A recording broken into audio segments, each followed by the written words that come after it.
Join us this hour for our segment Invent America with your co-host, the Inventor Lady, Rita Crompton. Discover what's next in the home improvement industry and explore new products and innovations. Or if you have that next great big idea, learn what it takes to bring your invention to the world as Michael King and Rita Crompton talk to America's inventors and innovators. Remember, the America of tomorrow is being invented today.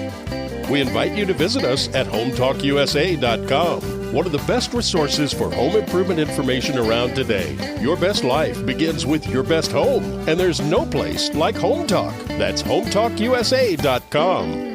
And now, we proudly present Invent America from the #1 home improvement radio program in the country, Home Talk USA, with your host, the Cajun contractor, Michael King, and his co-host, the Inventor Lady, Rita Crompton.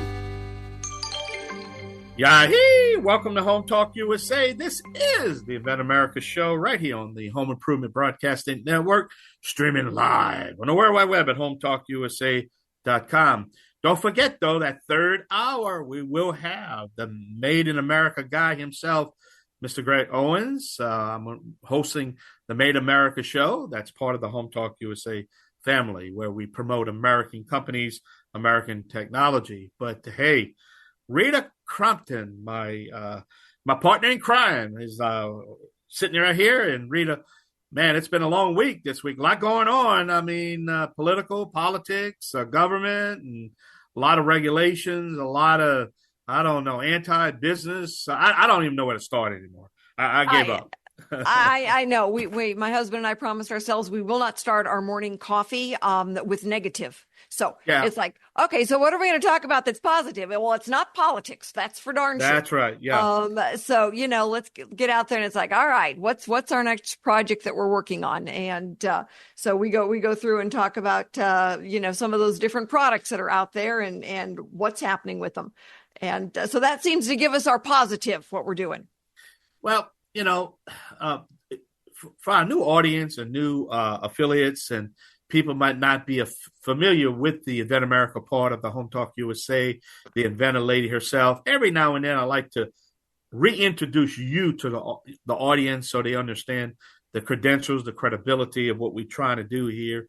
Is basically what we're trying to do is just set that blueprint that if you have an idea and you can put it on a piece of paper, or maybe you can't put it on a piece of paper, depending on the stage that you want to bring it to market, that's what we do, right? That's what we do. The blueprint. Exactly. We help inventors who everybody dreams about being an inventor. I mean, it's part of the American makeup. It's like, oh, I think I'll invent this, and it kind of falls into that same category as I think I'll write a book. And some people do, and some people don't. But when it comes to inventing, there are certain things that an inventor can do that will help get them down and make progress on their idea. And there are some things that are just, not a wise choice. And so we try to really give them that information, the resources, the contacts to make good choices so they have a better chance of eventually being on Greg's Hour with Made in America. Yeah, and that's right. So, and again, I made a commitment. Of course, we've been knowing each other for over 20 years, and going to the shows and getting your clients on and getting to all these highly entrepreneurs and inventors, these creative people. That's how I want to put it. These creative people that I've had a chance. And it's a shame that I thought about it one day. I says, man, this is Microsoft. This is Apple in the beginning. This is Facebook in the beginning. This could be huge, but unfortunately, the steps that they're taking to get to the market and get it manufactured, they're going to be out of money and they're going to be broke. And then it leads into our next part of the show that you want to talk about is buyer beware. The stories that you hear, the stories that people use to tell or sell the product itself, and that's what you want to cover today. Right. That's our topic for today because okay, remember back in the day of the pet rock? Well, holy cow, you take a rock, you paint a smiley face on it, and they made lots of money trying to tell you that pet rock was going to bring you comfort. So back to the story you tell. if you're not telling the right story that gets the consumer to pick up the box, they're never going to pay for it. If you're not telling the right story. So one of the things that we look at is, all right, who's going to be most likely the one to buy this? And one of the guys that I've been working with, it's like the name he wanted to put on the product is like, nobody's going to know what you're talking about. You're using the science name, not the consumer name. So let's back up here and say, all right, what's the friendly name that will get someone to say, oh, that's kind of cool, because the science name isn't going to work for you. All right, well, somebody else, maybe the science name does work. Every product has an audience, and what we're looking to help inventors identify is the keywords that their audience will relate to. And, sometimes it is, pretty straightforward. And sometimes you need a good bottle of wine and some friends to come over and say, what would you Google to find this? Yeah, you made a good point there. And, at the end of the day, it's need versus want. That's the point. Do you need it? Do you want it? And you have to tell that story of how it's going to make the consumer's life easier, how it's going to maybe save them money. A majority of it's a financial decision, but a lot of it's a convenience decision. Well, it is. We've got, so many wonderful products that we are helping get teed up. And I've got one guy that's got these. Yeah, everybody's heard of the glow-in-the-dark golf balls. He's got a container that will do 250 glow-in-the-dark golf balls at one time. All right. And in like 90 seconds. So now instead of, buying them all glow in the dark, now he's got a box. You can put, all your used glow in the dark ones in there. And so it saves the resorts money. It saves golfers money. It saves everybody money, and it's faster and it's not expensive. So, when we look at those things, all right, so those are the kind of the key bullet points you go out the door with. And so when I get inventors, it's like, well, these are the science elements. It's like, you know what? That's another chapter. It's not that they're not important, but when you're looking at that first part of the story, what gets someone to turn the next page? And if you don't hit it right, they're never going to pick it up and buy it. So, and I tell them, it's like, join us at one of our meetings, for the Inventors Roundtable, because you can put it out there and everybody wants you to tell them the truth when it's their turn. So you get to tell them the truth and ask for the truth when you're doing it and presenting, family and friends, anybody that could, your mom doesn't really count. She's always going to think you're doing a wonderful job. Yeah. Get some friends, go to the church, go to the local meeting spot or whatever, and get a bunch of friends around and say, what would you call this? What would you look for if you were going to need a product like this? And you've got to trial and error some things. Well, and you made a good point, because I want to mention this. Consumer product companies spend millions and millions of dollars in market research, test kitchens, test audience. But if you have a little small mom and pop company, you can do the same thing. You can go out and recruit 10, 12 people yourself, people you don't know, and give them some kind of compensation. You'd be shocked. Put them in a Holiday Inn room or something and do your own market research. Well, why do these big companies do that? Because at the end of the day, they're not going to invest millions of dollars on a product that the consumer research company says, I wouldn't buy that. Coca-Cola, the new Coke, you remember new Coke, old Coke, Catholic Coke thing? I can remember that 20 years ago. Coca-Cola spent $1.2 billion, not million, $1.2 billion on that little market research right here between Coke Classic and Coca-Cola. You remember that? It was about 20 years ago. Almost $1 billion. Yeah. I know. And, market research, they make it so difficult, and it doesn't need to be. I had one guy that he went into local Ace Hardware, which was very kind to inventors, and said, can I put up a table outside the store on Saturday morning and ask some questions and get some feedback? That's great. All right. Market research can cost tens of thousands of dollars. Well, you know what? Half of our inventors went to ASD Market Week last year, and they got really good feedback on their product for a couple of $1,000s. So, it's like, there are times when the more you spend doesn't get you better results. You just spent more. It's like, when your attorney charges $600 an hour instead of $200 an hour, it just means they're driving a nicer car. It doesn't necessarily mean they did a better job. And so when I get inventors that get all caught up in going to get all this market research done, it's like, no, get your local friends, your neighbors, get a good bottle of wine, throw a picnic, whatever, and get some feedback. And you know what? Yeah. They'll tell you. When you made that statement, I thought about Warren Buffett. I mean, like, he hit me right in the head. People don't realize Warren Buffett is like the fifth richest man in the world. He's in the same house he's been for 50 years. He drives cars that are 20 years old. He goes on trips and bring his McDonald's coupons. He's a billionaire. But he made a good point, and they always asked him why he did it. He said, "I don't care how much money I have; it's mine, and I'm only going to spend what I have to spend, and I'm always looking for that great deal." Well, that same philosophy that he has, he goes out and applies it to buying these billion-dollar companies and take control of them. We're going to take a short break. We'll come back. This is the Invent America Show here on Home Talk USA. I'll be right back with Rita. Yay!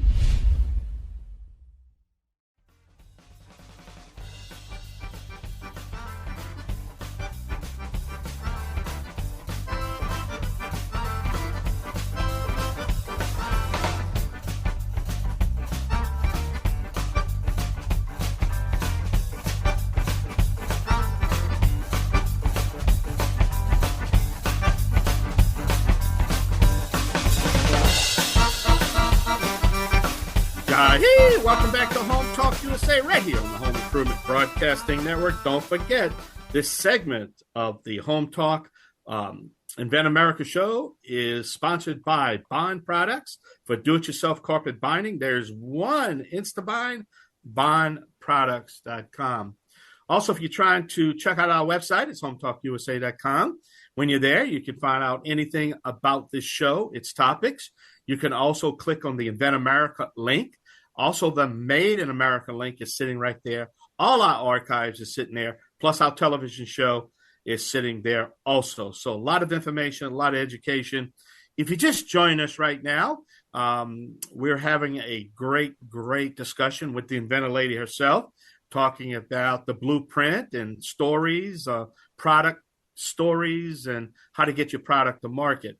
But what we want to do right now is welcome to the show the host of the third hour, the Made in America show. The Made in America guy himself, Mr. Greg Owens, is going to join us with the Inventor Lady. All three of us, all three co-hosts are sitting right here for you. Welcome, Greg. How you doing, my buddy? I'm doing great, Michael. How are you? Well, it's the first time we're going to have all three of us here live. You host the third hour, Made in America, which is coming up at the top of the hour. And before we just have a general conversation about what you do, and I know you want to have a comment, and Rita is about what we're talking about. But tell my audience in that second hour a little bit about you and what they can expect in the Made America Hour. I'm Greg Owens. I'm one of the co-founders of Cheryl Manufacturing Liberty Tabletop, and proud to join both of you in the 1 hour segment, Made in America. And this afternoon, we're going to have John Gardner, who is an author of a book called Manufacture Local, How to Make America the Manufacturing Superpower of the World. And we started that process out last week, and we'll continue to talk about the different chapters in his book and some of the really interesting information that a lot of you may not be familiar with. Now, Greg, Rita, Greg has just joined us, and it's so great, but I thought we'd get him on because he can kind of segue what we're talking about, because he has the experience. He's actually a manufacturer, and he produces an American-made product. Over there, Cheryl Manufacturing, one of the leaders in flatware, and I know there's a couple of questions you wanted to ask him. Well, Greg, so many inventors, when they're first getting started, they don't really understand the need for a very concise, short line that gets someone to read what's next. And if you can't you know how it is. If someone goes to your website and they go, "Oh, this is cool," if they don't have that first look to get going to the next part of it, they never buy the product. if you can't get in the store, can't get them to pick it up and look at it because it's got either cool packaging or a great title, you never sell any. So, how do you, recommend to folks they find the right story? Well, in our case, it all started with social media and our story, because it was a really interesting story of a business that had been around. It was Oneida Limited. A lot of people had heard of that brand, never heard of Liberty Tabletop. And, here they go, sucked up by private equity. They lay off 2,300 people and move their production to China because they were trying to play the race to the bottom game. So we, two employees, Matt and I, sort of picked up the pieces, created a small niche business that was marketed to people who were looking to buy products made in the USA. And, we're not as big, nor probably ever will be as big as Oneida. I don't think any flatware company will ever be. They dominated for decades. But we found our story and we found our niche and we got it out there. And that segment of the population that really loves to buy made in America products fell in love with our company and buy an awful lot of our flatware, and they keep coming back. Well, and that's wonderful. The fact that you guys are, made here in the U.S. and made in America, you've taken over that segment of the show. I think it really encourages a lot of inventors to take another look at manufacturing here in the States, for everyone. And I talk to inventors all the time. It's like, I'm afraid to manufacture overseas. I want to make sure it's made in America. They can't always do that just because of the price points. But when they have a chance, we want to make sure that, we send them to you so that they can do it. We appreciate the fact that, you're there, but the story that gets told to make someone, go to the next line, pick it up and see it. I have inventors that, it's like, nobody knows what that is. Nobody's going to buy into that. Pick your title, pick your tagline, give me something that we can work with, because holy cow, nobody knows what that is. So when someone asks you, what advice do you give them? Well, one of the first hurdles that we had to get over was, we're manufacturing guys. So we have our own technical jargon, and we called it flatware. And I think most people in the institutional side of the business know it as flatware or smallwares. Most common people call it silverware. So we had to sort of come up with an explanation of, silverware versus flatware. And yeah, that was our first challenge. But social media was really how we got everything launched. Facebook primarily, and Google search. If you're looking for something made in the USA, type in whatever it is that you're looking for, and made in USA right behind it. And if it exists, chances are that the company making it is savvy enough to be able to get it out there. Well, Greg and Rita, I made a point here. We have to give them a reason to buy a U.S. product. And you heard my story. I did that test about 10 years ago at the local Ace Hardware about the American-made tape measure compared to the China tape measure. And I went down there myself and I proved it, that I gave them a reason to buy that American tape measure. It's because I sat there myself and we didn't give them a reason for them to buy American tape measure. But I did these little cue cards. I sit there and I explained 5 bullet points. If you buy this American-made products, these are the benefits. And I proved it. And it went from 10-0 China to 5-5 China in the United States. Now, some people still bought the cheap stuff. There's nothing you're going to do about that, the cheapos. But at the end of the day, I gave them a reason to pick up 5 U.S.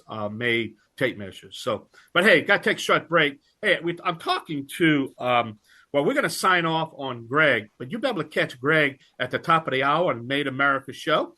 He's going to be joining me. He's the co-host of the show with me. But, Greg, we're going to see you at the top of the hour, okay?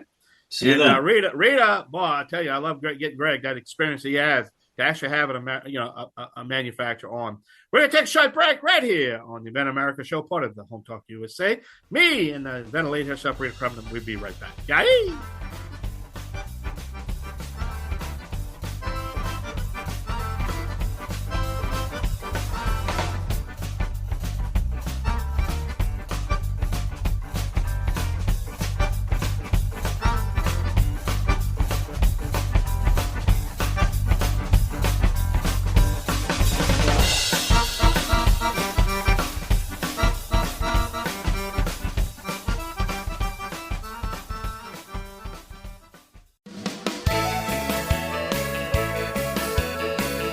Welcome back to Home Talk USA with Michael King. Do you have questions about your next home improvement project or home repairs? Now you can chat with verified home repair and home improvement experts in just minutes. Get the help you need by visiting HomeTalkUSA.com, one of the best resources for home improvement information around today. Your best life begins with your best home, and there's no place like Home Talk. That's HomeTalkUSA.com. And now, back to Invent America from the #1 home improvement radio program in the country. Home Talk USA with your host, the Cajun contractor Michael King, and his co-host, the Inventor Lady, Rita Crompton. Yay! Welcome back to the Invent America show right here on the Home Improvement Broadcasting Network, along with my co-host, Rita Crompton. Don't forget, visit our website at HomeTalkUSA.com. All right, Rita. Wow. We're waiting for our first guest, and we definitely want to thank Greg Owens with Cheryl Manufacturing for being our guest in the last hour, and then we're going to have him at the top of the hour. Yes, and I want to thank him, too, for stepping in because he's got a good, important part of this story is on the message that we use to sell our products. My next guest is Daryl Swank. He is from Colorado, has own business where he's, installing and replacing and repairing fireplaces and barbecue grills. So that's what led then to his first invention, which was a better way of cleaning the grill. Daryl, thank you so much for being with us today. Thank you for having me. Tell our listeners, what is the ice grill brush? What it is, Rita, is it's a brush that is designed to put ice in the top part of it. As it melts down through the brush pad, it basically steam cleans the barbecue grill. So it's just a little bit different way of cleaning a grill, and it makes it a little more fun to clean, because cleaning a grill is kind of a crummy job, but if you can, have a little fun doing it, then it makes it a little more enjoyable. So that's kind of what it does. It steam cleans the barbecue as you use the brush.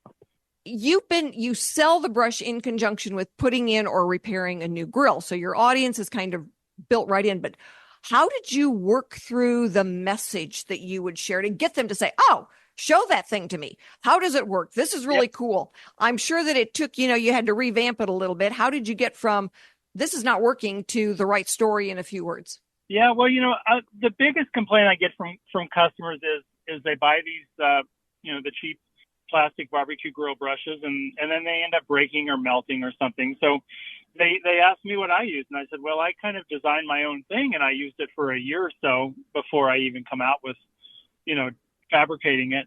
And that's kind of how it started. So people want something that's a little more quality, that they don't have to replace every month or two, So this is how it come to be in existence.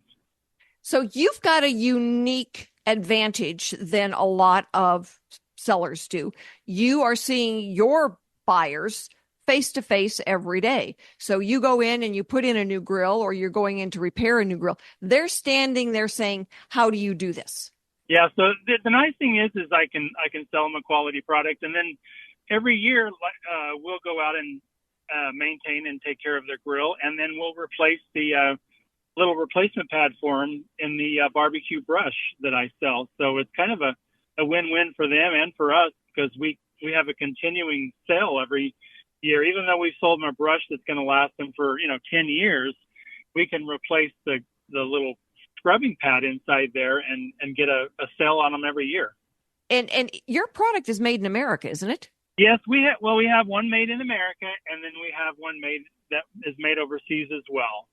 So, but most people prefer the one made in America, of course, because it's better. Yeah. And surprisingly, the one made overseas is a pretty good quality. They pretty much reproduced the one that was made in America, pretty much exact. The wood handle is a little bit softer wood, but other than that, the quality is just about the same. If you really keep on them and have them do that, then it's really going to be a good product. And it was one of the customers, I think, that as well that helped us produce that. Right. I didn't know. Is it okay to say the name? What's that? Am I okay to say the name of the company that's manufactured overseas? Yes, you are certainly capable. You have my permission. Yes. Yeah, it's ITI. Right, You know. right. Yes, I know them, and glad you've got them. I talk to them on a fairly regular basis. So, and they're good guys. So I'm glad that they are able to help you out. How much? Okay, so my question for you is, how much selling do you do face to face? When you're out on calls as opposed to online. Well, I would say we do. And I have two other employees that I have with us. We probably sell an average of 5 to 10 a week. So we sell quite a few face to face. And also when we sell them face to face, we typically can make a better profit on those. We don't have to worry about any shipping costs or anything like that. So it is nice to have that. And then, of course, their neighbors want one and their neighbors want. So it's kind of an ongoing thing. And when you sell one to one person, you end up selling 3 sometimes, so which is nice. So that is great. Yeah, but it's really nice, and we have it in local stores. We have them in local Ace Hardware stores and local specialty shops. So they do a really good job of talking about the product as well. So. All right. So you know what? Here's where I get to give you a little bit of a plug. So I have one. It's awesome, and it's not about just being more fun. It's cleaner. So when you're going out there, and my husband hates to put meat on a grill that's dirty. And you know what? When we've used the ice grill brush, all right, it's clean. Everything is clean. It looks good. Don't have the contamination of old charred grease on the grill anymore. And it's just a better way of cleaning your grill. Faster, easier. Hey, all right. Now's your chance, Daryl. Where should someone go to buy this? If you're not coming out to fix the grill for somebody in Kentucky, where do they go to buy it? Well, they can go on Etsy. Etsy is spelled ETSY, I believe, and they can go on there and buy them. We were carrying one on Amazon, but the fees got to be fairly hefty on Amazon, where Etsy is really helping the smaller manufacturers, the smaller customers, or smaller companies. So that's where we've turned to on Etsy. So excellent. That's good to know. And I've heard that before, that the bigger platforms are not all necessarily buyer or seller, certainly not seller friendly. So the outreach that you get on Etsy. All right. So what is your first line on that? When somebody goes to see you and say, oh, this is cool, what are they seeing first? Well, they're going to see a couple of pictures, and then there's a video on there as well. So they can type in ice grill brush and it'll pop up, or they can type in barbecue grill brush Etsy, it'll pop up. But they're going to see a few pictures, and then they're going to see a video of me using the brush online. So all right. That's going to be. For our listeners out there, Daryl, what advice do you have for them on getting a product into the marketplace? Show it to everybody. You never know you don't know who's who when you're showing and talking to people. I mean, you could be talking to someone that, may want to order 10,000 of them or something. So show it to everybody, talk to everybody about it. I know it can kind of be annoying, but even if you're in the garage or in the, or grocery store, you can talk to someone about it in line and show them a picture of it on your phone, and they can be a potential buyer. So well, and I think that's really good advice. You've got the ice grill brush on Etsy is available for purchase. So if you are a consumer out there and you want a better way of cleaning your grill, this is the brush you want. Does a better job, faster job, cleaner job. So get yourselves out there and buy the ice grill brush. Daryl, are you ready to start talking about your other product, or is that one still a secret?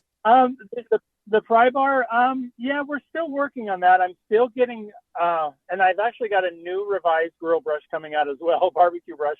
But we're on the pry bar. I'm still trying to get a couple more prototypes I've made that are pretty much exact. And I have, as you know, at the show, I had quite a bit of interest on that, which was unusual because very, very crude, rough prototype I had made by a blacksmith here in the Denver, Colorado area. So I was quite surprised, but I know it was like it was still sticky when you brought it, but the interest on that is certainly one of the star students. So we're getting ready here to take a break. So if you are an inventor out there, you've got questions, please get in touch. Join us at the Inventor Roundtable meetings, and you can ask your questions. But also, if you are an inventor and you want to be able to give feedback to another inventor out there, there's a lot of times that inventors are asking questions, and frequently the best information they get is from the inventor sitting next to them, whether it's at, a virtual meeting like we always do, or a library.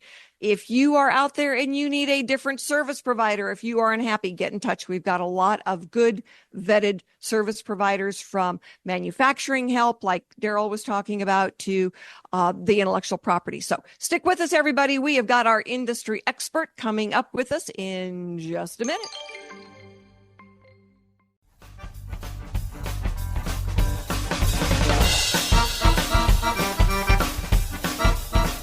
Thanks, everybody, for being with us for this segment of Invent America. And we are talking about the message that you give to get someone to buy your product.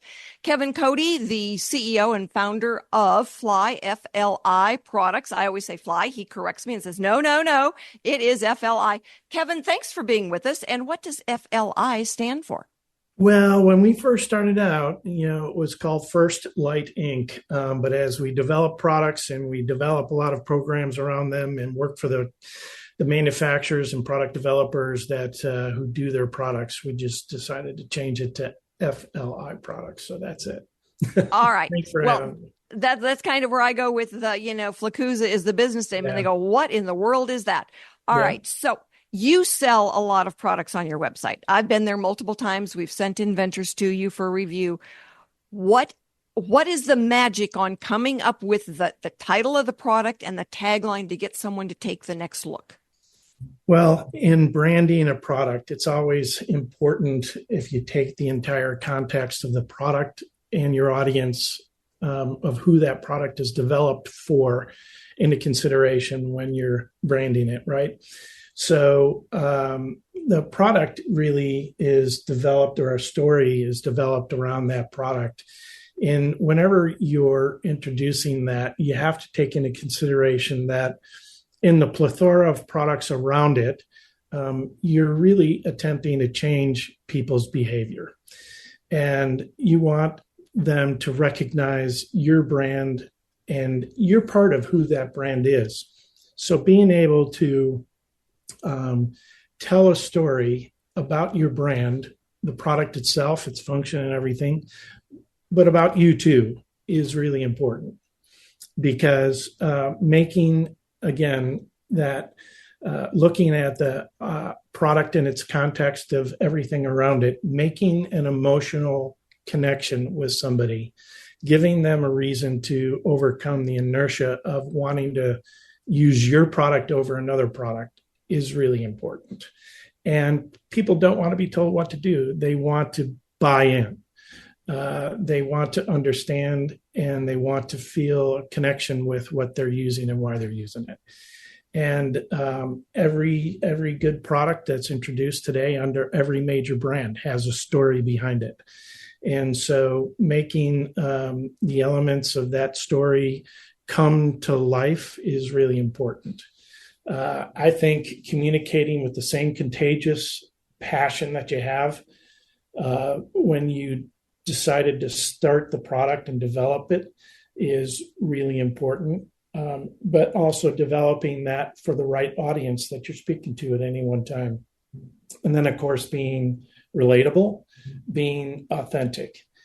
Formulating and telling the story is a memorable thing that people will be able to communicate with their friends and remember you for as they're using your product. Well, one of the things that I'll tell inventors when they're just getting to the point of now they know they've got something and we need to name it so we can call it something. It's like, coming up with a fanciful name is, what the trademark office wants you to do because it's easier. But Apple spent a lot of money teaching that an apple is something you play with and not something that you eat. Yeah. And they spent millions of dollars on that storyline. most inventors, by the time they get to the point of creating their packaging and their story, don't have $1 million. Didn't start with $1 million. So when I say, all right, what would someone Google to find you? What are the words that would be used? Exactly. And so I had a guy that, he had a new product to hang a door, and he wanted to call it Door Dog. But when you put in door and dog, you get 1 million doggy doors that come up first. So I said, all right, let's find a tagline that we can use. All right, well, nobody had the website name, How to Hang a Door. There were too many words in it. So we got howtohangador.com. Well, what do you Google when you're trying to hang a door? How to hang a door. And his product now was coming up on the first page when somebody would type in how to hang a door. So you've got to be smart with words these days. Yeah. With social media being the go-to on so many things, what is someone going to Google to find you?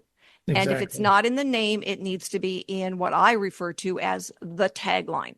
And we've seen that help inventors tremendously start getting their product out there. And you're right in the fact that when they're at a trade show and they start talking passionately about their story and how did they get there, people will ask. So the tagline helps get that, and it creates in a few words the story about who you are. Exactly.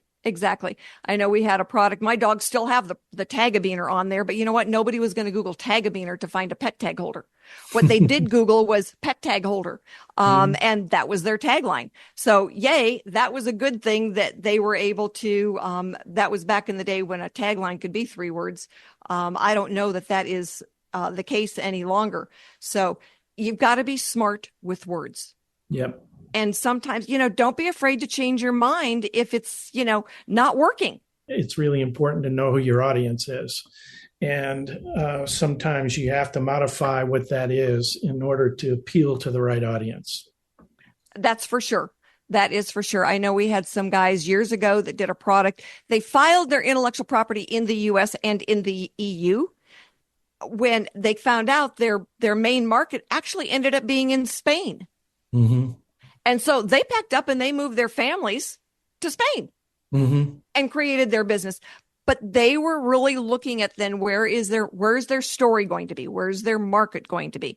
Right. And they just were always fluid in changing things until they found the right market and the right message. Well, that gives them with the passion that they have for it, the ability to sustain that too.